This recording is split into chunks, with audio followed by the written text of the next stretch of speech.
Now, class 9, today is part 4 of the Mauryan Empire. Now, today I will discuss Ashoka's Dharma, very important. And Ashoka's Dharma is based on the principle of non-violence, ahimsa, which is also one of the main principles of India.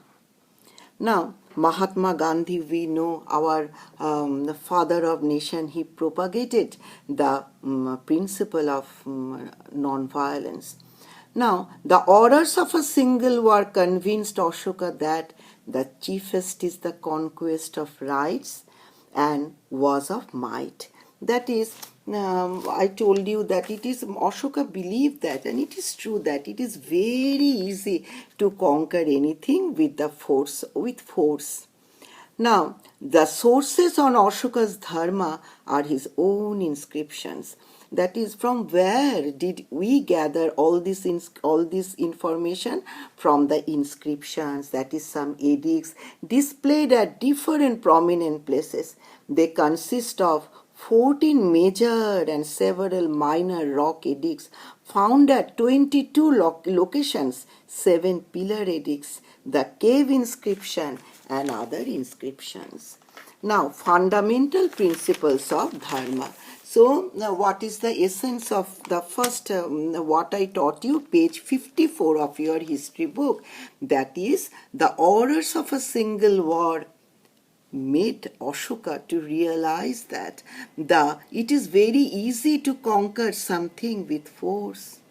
So he decided to convert his mind from war to peace and love. From where did you get all the information? We got all the information from the rock edicts found at 22 pillar locations such as pillar edicts, the cave inscriptions, and other inscriptions. Fundamental principles of Dharma. The Prakrit word dharma and the Sanskrit word dharma have the same meaning. Dharma never meant exactly religion. Dharma never meant religion. It implied concepts such as justice, virtue, morality, law, and duty. The fundamental principles of Ashoka's Dharma are: number one, purity of domestic life and truthfulness. Number two, toleration, that is, not to speak evil of others' religious faith. 3. Ahimsa, that is sanctity of life. 4. True ceremonial. So, fundamental principles of Dharma. The Prakrit word Dharma and the Sanskrit word Dharma have the same meaning. Dharma never meant exactly religion. It implied concepts such as justice, virtue, morality, law, and duty. The fundamental principles of Ashoka's Dharma are purity of domestic life and truthfulness, toleration, that is, not to speak evil of others' religious faith, 3. Ahimsa, that is sanctity of life, 4. True ceremonial. Now, Ashoka declared that the true ceremonial was kindness to living creatures and liberality to aesthetics and Brahmins. That is, Ashoka said that true ceremonial was kindness towards living animals. Ashoka always propagated his theory of ahimsa to all living beings and kindness to all living creatures. Creatures means even the bird, the animals, the deer, everything of the forest, of everything, and of course the human being. That is peace and love instead of the war drum.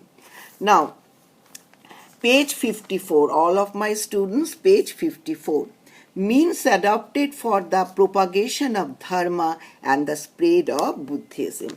We know that Buddha, origin of Buddhism was in India, and it needs a royal patronage, royal support to spread it all over the world. Buddha propagated the principles of dharma. That is, Buddha propagated Buddha's principle Ashoka took Buddha's principle and he spread dharma, ahimsa, and he spread Buddhism. So Ashoka was one of the main royal king who supported the spread of Buddhism. Getting the royal patronage of Ashoka, it was possible to spread Buddhism all over the world. Now, the means adopted for the propagation of Dharma. Ashoka practiced what he preached. He gave up the royal hunt and also stopped the killing of living creatures for the delicacies of the royal kitchen. 2. The officers of the state were required to tell people about their duties. Now, number 1, means adopted for the propagation of Dharma. Ashoka practiced what he preached. He gave up the royal hunt and also stopped the killing of living creatures for the delicacies of the royal kitchen.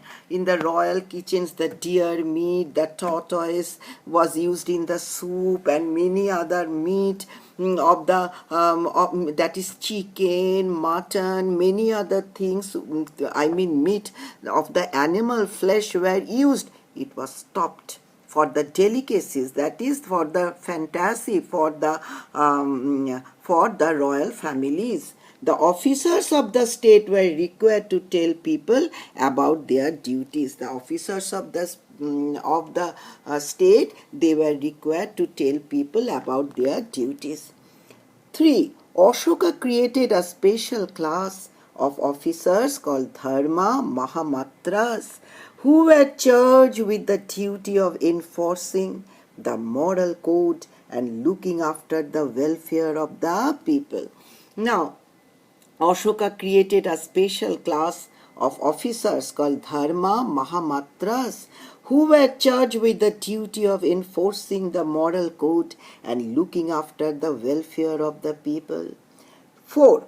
Ashokan edicts and the royal missionaries were sent to all frontiers of the empire and to Sri Lanka, Syria, Egypt, and Macedonia for the propagation of Dharma and the spread of Buddhism. That is, here we came to know that how Buddhism spread to all over the world. That is, Ashoka created a special class of officers called Dharma Mahamatras, who were charged with the duty of enforcing the moral code and looking after the welfare of the people.